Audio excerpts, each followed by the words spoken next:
Welcome back to the Power Breakfast Show live on Citizen TV. We continue with our newspaper review, but in case you just joined us, news just in: former TGSC chairman Bethel Kiplagat, Ambassador Bethel Kiplagat, has passed on. He died in a Nairobi hospital at 3 a.m. this morning after a long illness. Now, just to quickly take you through a bit of his career. He is a former diplomat and Kenyan government official who served as the chairman of the Truth, Justice and Reconciliation Commission from 2009 to 2010.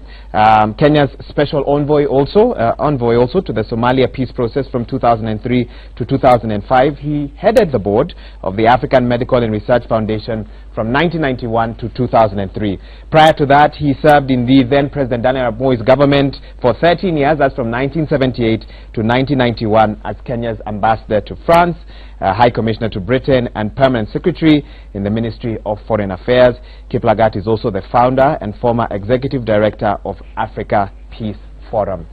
And as we mentioned earlier, our condolences to his family and friends, of course.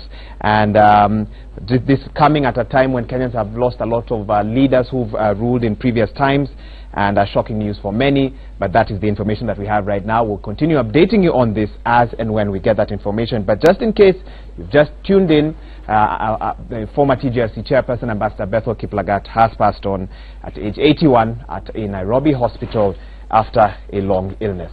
Well, time on our newspaper review. Back to my panelists now. Our time is almost up, unfortunately. So much to talk about. But let me see if I can just briefly touch on some of the feedback that I'm getting. Thank you to everyone who's writing in. 22422. And somebody says here, let me get their name. My name is Dr. Kagiri from Kikuyu. And he says we need to urgently condemn political intolerance that is brewing across the divide. Let both NASA and Jubilee politicians restrain themselves and their followers from hooliganism before they destroy this beautiful country. And he condemns all the incidents of violence. Kenya belongs to all of us. Let me see here. Morning breakfast. The lady in that panel is right, referring to you. And he says there's something that these politicians are doing wrong. And another person saying, Madame is arguing, well, talking about Sandra here, Kenya as a community needs to come together and condemn whatever is happening. This is in relation to what you talked about. Let me just touch on the IEBC headlines that are in the papers today, because that's a big talking point. They are crucial to the polls that we shall have. Let me read the headlines. I'll give each of you a chance to respond. Standard, page 23. IEBC are saying we will prevent failure on election day. And they list in the newspaper, and of course they list in their interview with the Standard what they'll do. Let me see if I can just quickly pull that up here and catch the gist of the story. The electoral agency has told Kenyans that it will be near impossible to tamper with this technology in this year's polls. According to the IEBC, the Kenya Integrated Elections Management System has been designed to make it almost impossible to fail. Of course, NASA have had many issues with statements like by the IEBC, because they feel that IEBC has not done what it should to ensure that the election process is completely credible, 100% foolproof. And on page 6 of the Daily Nation, focus on 5 judges in ballot papers case. All eyes will be on the 5 Court of Appeal judges from today as they preside over a case that has already provoked President Uhuru Kenyatta to launch criticism against the judiciary. This follows last week's High Court ruling stopping the printing of presidential ballot papers by a Dubai firm that angered the Jubilee Party. The 5-judge bench will be hearing IEBC's case against the High Court's nullification of the ballot paper printing tender award to Al Ghurair Printing and Publishing. David, a chance for you to respond to IEBC and, of course, what we were talking about earlier. I think, well, what we were talking about earlier is the juicer topic. But let me go to IEBC, which is just related, because we're talking about the violence being an effect of elections that will not seem to be fair. Whereas Washington or Sandra may want to argue that even if it's not credible, let's not be violent. You can't control that. The tensions are too high. It's a close contest, and so it will not be achievable. However, I'm worried about KPMG's KPMG on page 6 of the Standard has stated that there are loopholes in the ICT infrastructure, in the technological infrastructure that IEBC intends to use. In fact, they say there are 2 default administrator accounts that could be used to hack into the system and vary the system. I just hope that if that has not happened already, I hope it doesn't get to happen. you know, because we can't even assume that it hasn't happened already. And then these names, the double names, and the questions around the dead voters.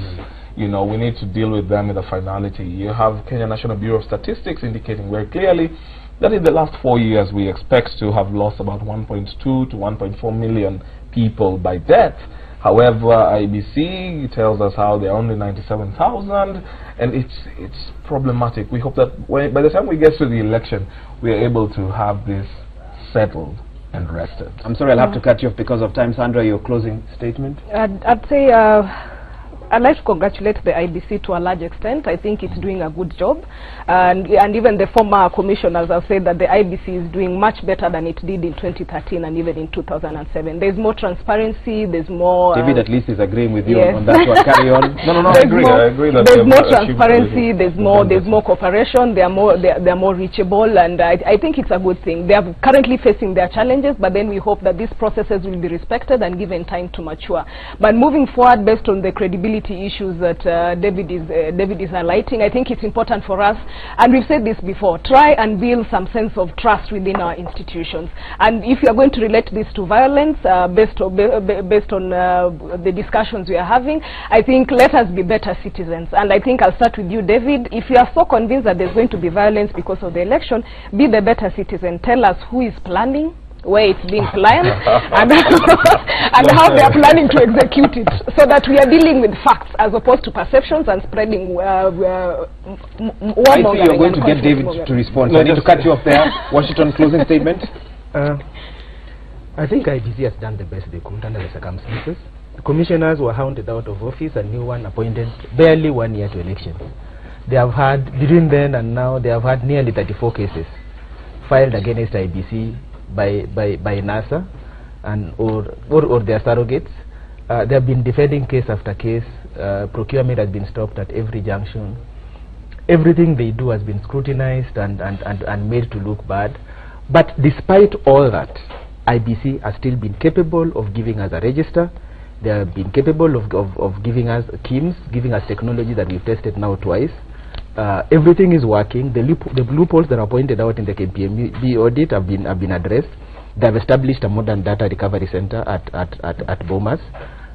They are doing everything within their power and within the time frame that they have to actually address this. Now, so you are satisfied with their preparation? No, I think given under the circumstances, they have done the best they could. Now, just quickly on briefly on this not even quickly on this fake news about dead voters. Kenya has a mortality rate of about 0.8% per annum. So we are talking about 1 million people having died between 2013 and now. But the mortality rate is around 3% among its children. So in fact, a majority, 70–80% of the people who have died since 2013 are below 18. That is just our system. Okay. And half of the people, half of the others who have died, half of the people who have died are not registered voters. These are people who 3% among children. You have been mentioned wrong. Let me just highlight. No. Have been mentioned as 30 seconds, or we are going to go off here. 30 seconds, David. I am saying this. I am not a proponent for violence. I want peaceful elections. I agree that the IEBC, as is presently constituted, has done tremendously better, at least more than the previous one. All right, but trust is not built in the air. Trust is built based on different things. So the things that KPMG has highlighted, a professional body hired by IEBC to interrogate its voter register, says that this can still be accessed by different default administrators. And all of them have been addressed. Let him finish. That's reason for worry. Address it. That is the way you build trust, by addressing every hole that is poked in your process.